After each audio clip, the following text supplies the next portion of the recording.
In this video, we will discuss point of satiation or point of bliss.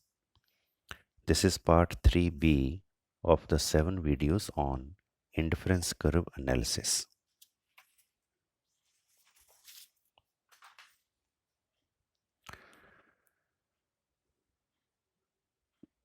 Our observation in the real world tells us that a commodity can be good only up to a point. अब अगर हम real world में देखें, हम क्या देखते हैं कि कोई भी कमोडिटी किसी एक पॉइंट तक ही हमारे लिए गुड है. That is called the point of सैटिएशन and becomes bad for a consumer if he is forced to increase his consumption beyond that point.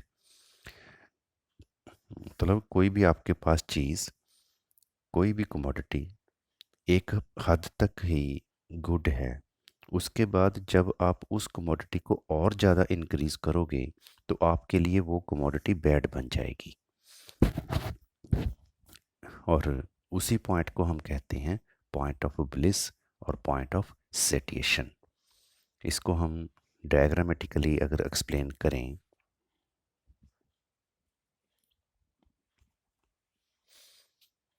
आप भी डायग्राम साथ साथ बनाएं ताकि आपको डायग्राम की डेरिवेशन का अच्छी तरह से पता चल जाए.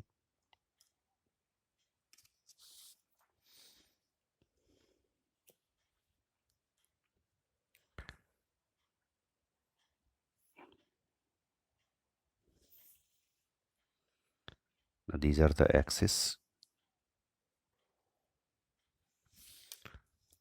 Horizontal axis we are taking X commodity and vertical axis we are taking Y commodity.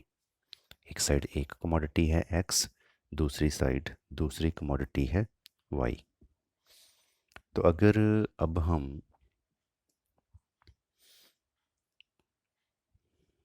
एक सर्कुलर कमोडिटीज़ का डिसीजन लें कि ये कौन सा पार्ट हमारे लिए ठीक रहेगा, कौन सा पार्ट हमारे लिए ठीक नहीं रहेगा,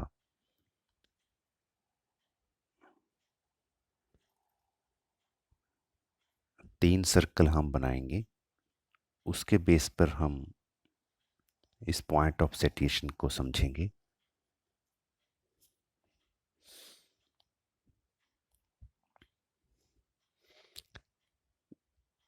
इस सर्कल के अगर हम दो पार्ट कर दें, दो पार्ट किस बेस पर करेंगे हम कि एक तो वो चीज़ यहाँ पर जो सर्कल वर्टिकल पॉइंट है, दिस वन, और ऐसे ही इस साइड पर यहाँ पर ये वर्टिकल है. तो इसको अगर हम ऐसे ज्वाइन कर दें दोनों पॉइंट्स को, that is the one part of the circle. और ऐसे ही अगर हम हॉरिजॉन्टली देखें, हॉरिजॉन्टली यहाँ पर इसका ये टॉप है सर्कल का, और यहाँ पर ये बॉटम है सर्कल का हॉरिजॉन्टली. जितनी लाइन सीधी होगी, परफेक्ट होगी, उतनी ही डायग्राम अच्छी बनेगी.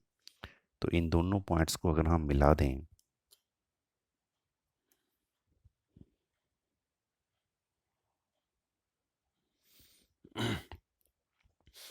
हमने क्या किया, हमने इस सर्कल के टू पार्ट्स कर दिए,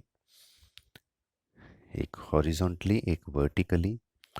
तो ये पार्ट करने से हमारे पास अब चार बॉक्सेस बन गए, 1 2 3 4.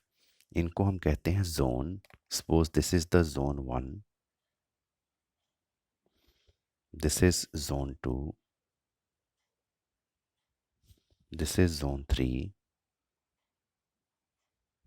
and this is zone 4.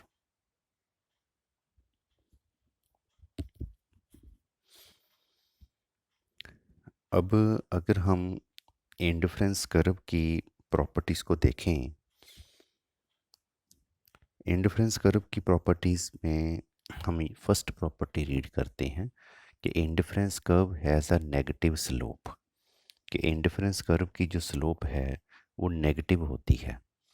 तो अगर हम ये चार जोन को देखें, ये मान लो इंडिफरेंस कर्व हैं सारी, बट इसकी जो स्लोप नेगेटिव है वो सिर्फ यहाँ से लेकर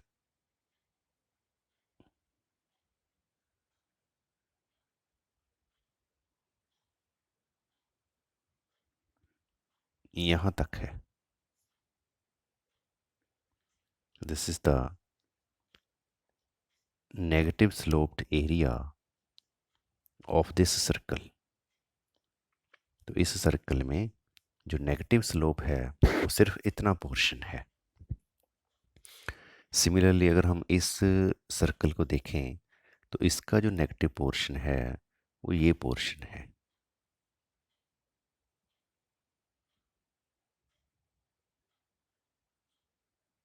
this is the negative portion, negatively sloped. And अगर इस सर्कल को देखें तो this is the negatively sloped portion.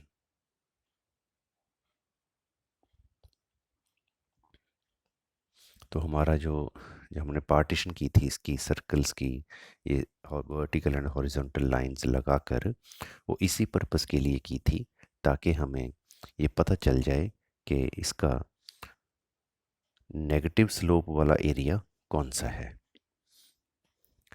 अगर हम जोन 3 की बात करें तो ये भी नेगेटिव स्लोप वाला एरिया है, बट इसमें क्या है, इसमें हमारी इंडिफरेंस कर्व की जो सेकंड प्रॉपर्टी है वो फुलफिल नहीं होती। सेकंड प्रॉपर्टी इंडिफरेंस कर्व की क्या है, that an indifference curve is convex to origin. Origin की साइड इंडिफरेंस कर्व कन्वेक्स होती है, जैसे ये लाइंस हैं। ये लाइंस को अगर हम देखें तो ये ओरिजिन की साइड कनकेव है, नॉट कन्वेक्स। और अगर हम जोन 4 को देखें, ये वाले कर्व्स, एंड जोन 2 को देखें, ये वाले curves, they are positively sloped. इसका मतलब क्या हुआ कि अगर हम एक्स कमोडिटी को देखें तो एक्स कमोडिटी को हम, जैसे हम इंडिफरेंस कर्व की प्रॉपर्टी में स्टडी करते हैं कि higher I C represents higher satisfaction, it means अगर हम इस कर्व पर हैं तो हम हायर पे जाना चाहेंगे, इस कर्व पे हैं तो और हायर पे जाना चाहेंगे। ऐसे ही अगर हम और छोटे छोटे सर्कल बनाते जाएं तो हम एट द लास्ट यहाँ तक जाना पसंद करेंगे, इसके बाहर हम नहीं जाएंगे, क्योंकि इसके बाहर क्या है, इसके बाहर इंडिफरेंस कर्व जोन 3 में आ जाएगी जो कि कनकेव है। इसके बाहर इंडिफरेंस कर्व जोन 4 में आ जाएगी जो कि पॉजिटिव स्लोप है। इसके ऊपर इंडिफरेंस कर्व जोन 2 में आ जाएगी जो कि पॉजिटिव स्लोप है। तो इट मीन्स अगर हम इस एरिया में हैं, मान लो यहाँ पर हैं, तो हम एक्स कमोडिटी की कंजम्पशन को और बढ़ाना चाहेंगे। ऐसे ही अगर हम इस साइड पर यहाँ पे हैं तो हम वाई कमोडिटी की कंजम्पशन को और बढ़ाना चाहेंगे। तो कहाँ तक हम बढ़ाना चाहेंगे इस कंजम्पशन को, अप टू दिस पॉइंट, ऐसे ही अप टू दिस पॉइंट। इसका मतलब क्या हुआ कि ये जो एक्स कमोडिटी है ये हमारे लिए यहाँ तक गुड है, इसके बाद ये हमारे लिए बैड है। ऐसे ही जो वाई कमोडिटी है वो यहाँ तक हमारे लिए गुड है और इसके बाद हमारे लिए ये बैड है, क्योंकि इसके बाद अगर हम ऊपर जाएंगे तो हम लोअर आईसी पर जाना स्टार्ट कर देंगे। ऐसे ही अगर हम राइट जाएंगे यहाँ से तो हम लोअर आईसी पर चले जाएंगे। इट मीन्स हमारी सेटिस्फेक्शन कम हो जाएगी। तो हमें ये एक्स कमोडिटी x1 तक ही कंज्यूम करनी है और y कमोडिटी y1 तक ही कंज्यूम करनी है। इसका मतलब ये हुआ कि अगर हम x1 से राइट हों, ये पूरी लाइन में अगर हम देखें, ऐसे करके अगर हम देखें, अगर हम इसके राइट हों तो हमारी कोशिश होगी कि हम लेफ़्ट को आएं, मतलब x की कंजम्पशन हम कम करें।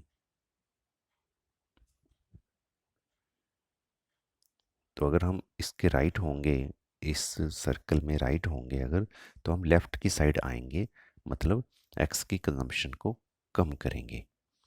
और अगर हम इसके इस साइड पर हैं, मान लो यहाँ पर कहीं पर हैं, तो क्योंकि यहाँ तक एक्स हमारे लिए गुड है, तो हम इसकी कंजम्पशन को राइज करेंगे, इंक्रीज करेंगे यहाँ तक, x2 तक। ऐसे ही अगर हम y कमोडिटी को देखें, इस लाइन से ऊपर अगर हम चले गए, क्योंकि इसके बाद y कमोडिटी हमारे लिए बैड है, तो हम इसकी कंजम्पशन को रिड्यूस करेंगे, y की कंजम्पशन को। और अगर हम इसके नीचे देखें कि अगर मान लो हम यहाँ पर कहीं पर हैं, तो क्योंकि ये हमारे लिए गुड है, इसलिए हम इसकी कंजम्पशन को इंक्रीज करेंगे।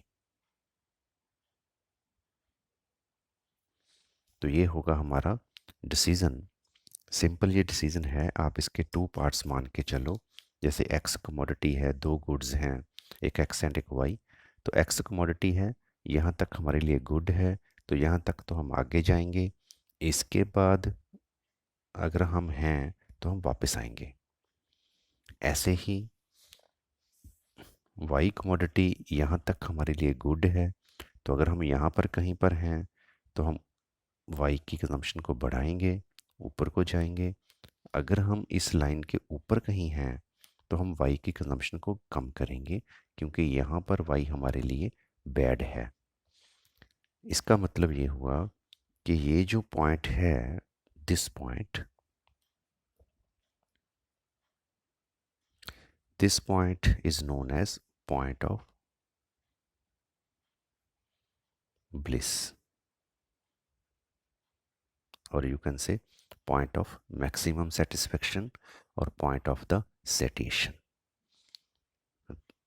This was about the point of bliss or point of satiation.